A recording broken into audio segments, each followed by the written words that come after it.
This portion of the news brought to you by McDonald's. McDonald's, I'm loving it.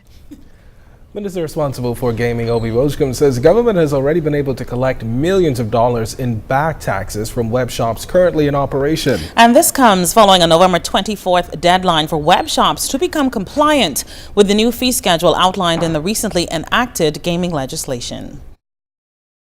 10 companies have already paid up, and we've collected more than $5 million. All the web houses have been working very closely with us. We're seeing a tremendous amount of professionalism, and we applaud the work that they've been doing. Asked whether web shops not in compliance would be immediately shut down, the minister responded saying, We'll know that by Monday, and by Monday we'll be able to appraise the public. But up to this point, we've been able to collect from 10 of the houses. They've come in, they've shown their professionalism.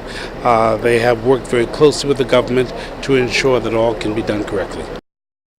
Well, a week ago, government issued a deadline for web shop bosses to become compliant with the new gaming legislation, as we just said earlier, by paying their back taxes. Yesterday, the minister responsible for gaming, Obi Wojcom, announced that only a handful of gaming bosses have been in compliance. Well, Ladon Davis was following the story and sat down with an attorney to talk about those taxes and the impact they will have on those web shop operators who don't wish to comply.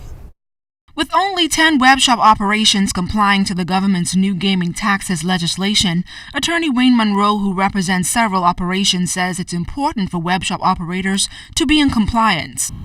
So under the scheme of the Act, there should only be the 10 persons who paid their tax still operating.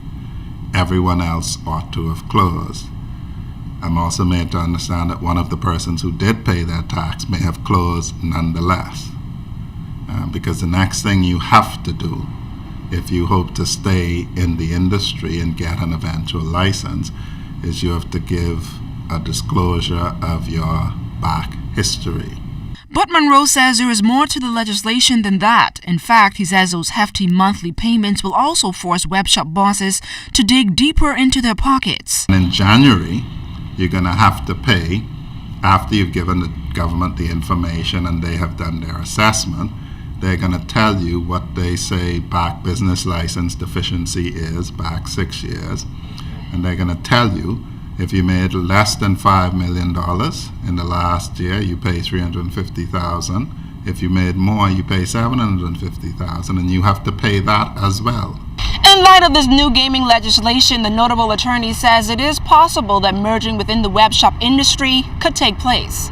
Persons who wish to get together, merge, join in their application response to the RFP, they're free to do that. Can't say what the attitude of other people will be. I represent the island game, so I can say speak for them if they give me permission to speak for them, but I cannot say if other people will be amalgamating or not amalgamating. That'll be a business decision for people to make.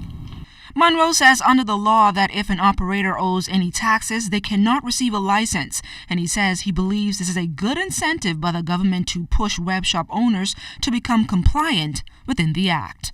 Ladon Davis, ZNS Network News. This portion of the news was brought to you by McDonald's. McDonald's, I'm loving it.